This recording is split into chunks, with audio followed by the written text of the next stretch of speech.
If you wanted to theoretically assassinate someone, what would you do? Some might imagine placing a man in a crowd with a pistol or maybe a sharpshooter lying in wait behind some bushes. How about building an indiscriminate 25 volley gun contraption that would result in the first mass shooting in history? This is one of the most ridiculous and honestly just outright insane assassination plots that most people have never heard of. And so before we get into what happened on that fateful day, we need to first understand the setting this all takes place in, alongside the man who created such a machine and what got him so mad. The French Revolution and June Rebellion did not permanently end monarchy in France. For all the Les Mis fans out there, I know you already know that, but before anyone else starts chucking trash cans at the musical cast, understand that how monarchy regained its power was also an extremely controversial topic for the French of the time. You see, Napoleon Bonaparte scared the living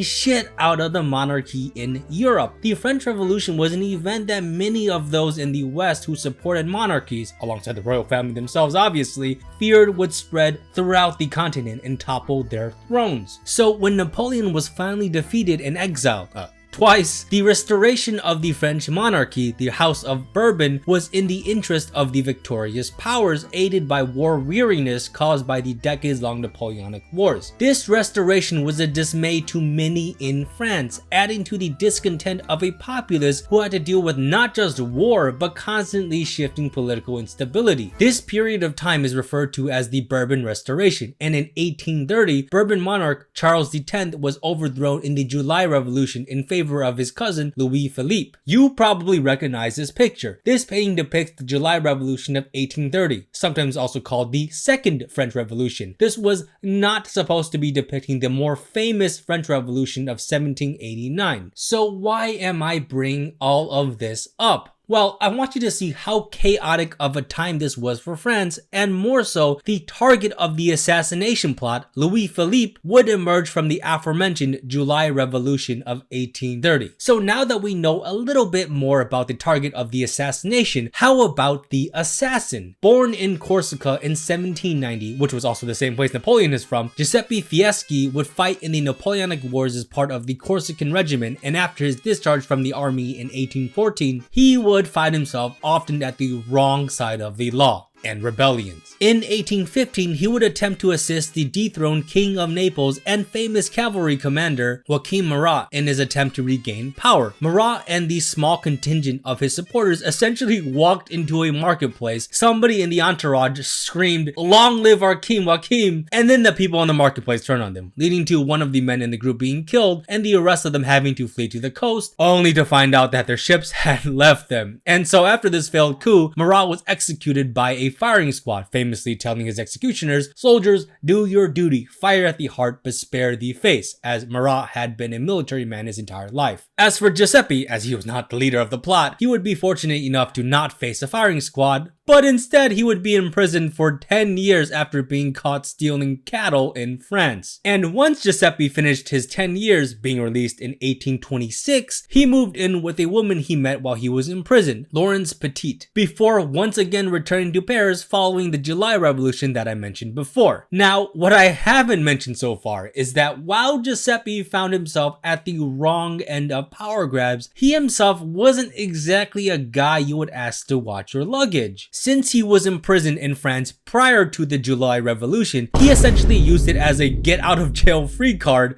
which is kind of ironic, but essentially to declare himself as a prisoner of the former regime so that he could do whatever he wanted pretty much in Paris. He also forged documents to secure government positions, and he also had an affair with his stepdaughter, Nina. I'm not joking, by the way. This affair led him to breaking up with Laurence Petit, the woman that he moved in with following his 10-year prison sentence. And so to summarize this dude's life, he fought in the Napoleonic Wars, joined a failed rebellion, was jailed for 10 years where he met a woman that he supposedly loved before falling in love with his stepdaughter and breaking up with that same woman that he was with throughout his imprisonment.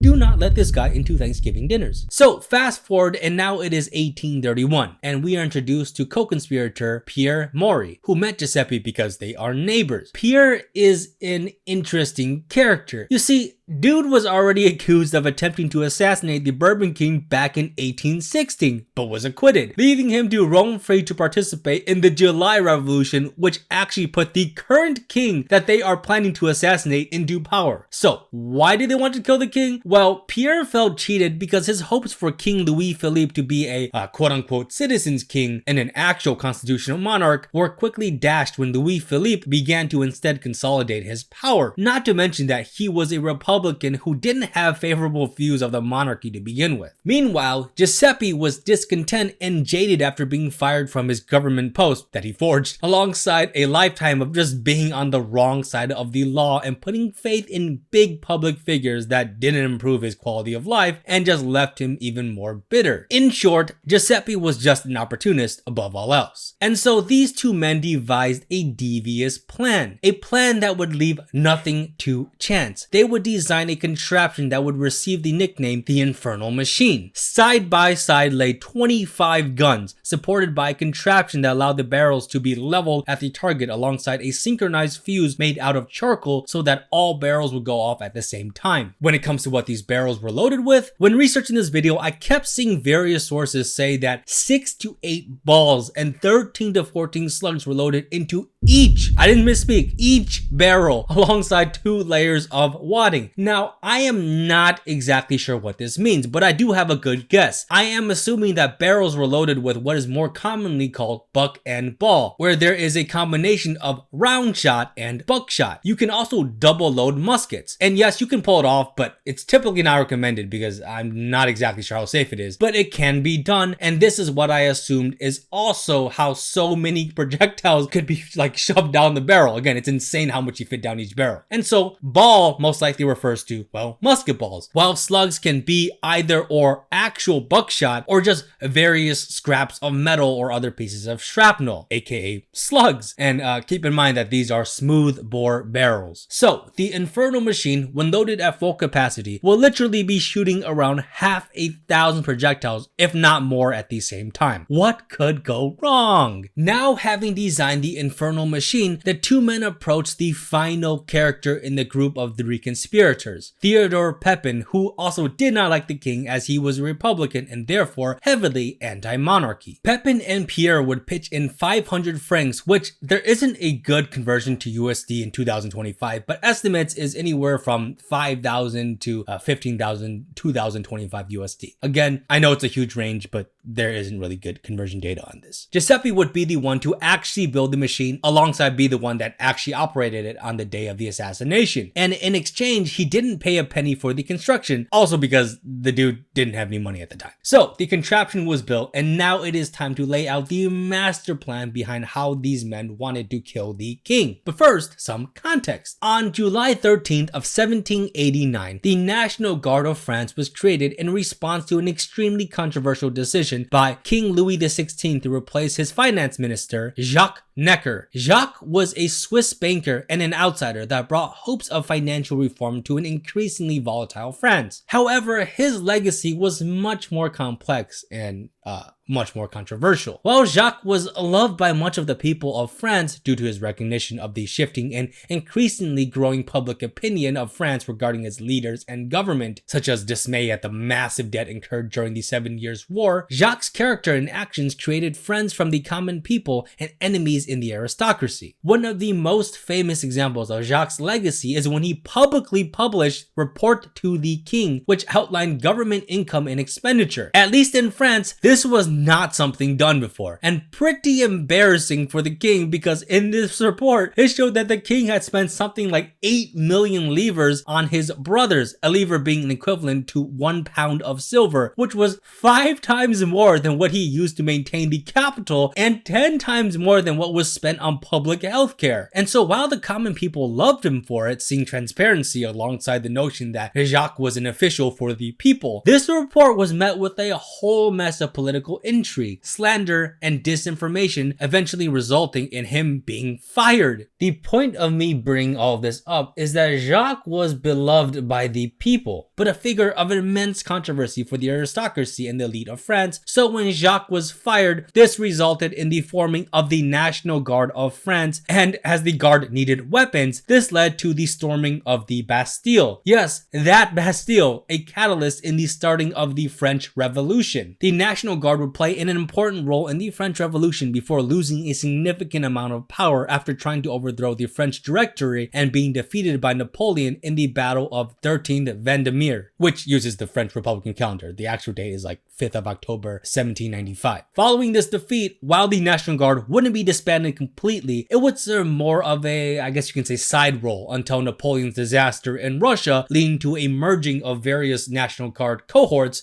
merging to an actual units of line infantry to be used in campaigns. And the National Guard would then take place in numerous campaigns alongside the Battle of Paris. Once Napoleon was exiled, the National Guard, with any Napoleon sympathizers purged, was then put back in control of the king. However, in 1827, the Guard began to grow more discontent with the monarchy to the point where, after one of these reviews, Charles X would then disband the National Guard the day after. But he didn't actually take away any of their muskets, so 3 years later, during the July Revolution of 1830, guess where those muskets ended up pointing towards? A new National Guard would be created with the similar responsibilities of ensuring public order or putting down anti-government uprisings, such as famously crushing the Paris June Rebellion of 1832. And speaking of these same responsibilities, so would the king conduct his annual review of the Guard. And it is in this backdrop, this setting, this event that we see the fateful day of the Infernal Machine being used. On July 28th, 1835, King Louis-Philippe would conduct his review of the National Guard. Surrounded by his posse of government officials, military leaders, as well as civilian onlookers, the assassination plan was fairly simple, as the main complexity in this assassination plot was the contraption that they had already built and loaded. The contraption, which was assembled in the spot they planned to use it, was on the 3rd floor of an apartment complex located on number 50 Boulevard du Temple, chosen as this building had a direct line of sight to the path that the king and his men would take during this inspection. Giuseppe would wait all morning until around noon when the moment arrived. As the king and his men were passing below, Giuseppe lit the main fuse that allowed the barrels to fire synchronously. Angled at almost exactly 45 degrees and pointing directly in the center of the boulevard, suddenly an enormous explosion ripped through the air. A spectator said that there was a quote-unquote void around the king, as the machine let loose over 400 projectiles at everyone down below in an indiscriminate fashion. Horses and people were literally torn to shreds. Among the dead were veterans of the Napoleonic Wars and civilians with no affiliation to the king. These shots were so powerful that the buildings opposite of Giuseppe's apartment complex were peppered with shots that ricocheted from the ground, as concluded by the Duke of Wellington, who would later investigate this outrageous event. 18 people would die from these gunshots, either immediately or succumb to their injuries soon after. 22 more would be injured, victims of the first mass shooting in recorded history.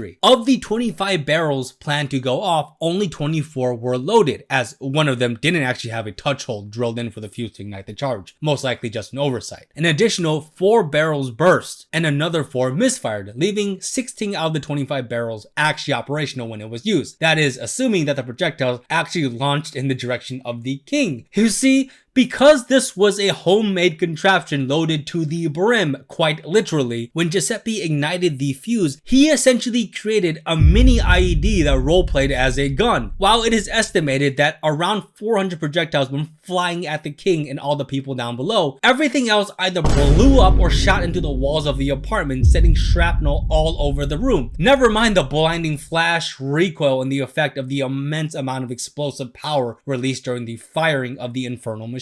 From the firing of the contraption, Giuseppe would sustain serious wounds to his face, head, and hands, with 2 fingers having to eventually be amputated, leaving a large bloody trail. And so while Giuseppe had planned and taken a rope to swing to an adjacent apartment, Indiana Jones style, and he probably would have gotten away if it wasn't for the blood trail that he couldn't cover up. Not to mention a guy walking around Paris and not in a hospital covered in blood and gashes after an explosion that tried to kill the king would probably be a little suspicious. And so Giuseppe was apprehended. But what about the king? Well, the king received a minor graze through the forehead, and that's it. Although the king's horse would be obliterated. But wait, I hear you asking, and I was also curious, how is that even possible? It would be one thing if the contraption didn't go off, or maybe all the barrels misfired, or maybe the entire thing blew up. But 18 people died, and 22 more were injured. Clearly, this machine was deadly and capable of killing the king. And not to mention that is a lot of casualties, especially in the age of muskets. Well, following the assassination attempt, the Infernal Machine was examined by French artillery officers, and the mistake Giuseppe and the co-conspirators made was that all the barrels were side by side. French artillery officers commented that if Giuseppe had angled the barrels, sort of like guns on a plane,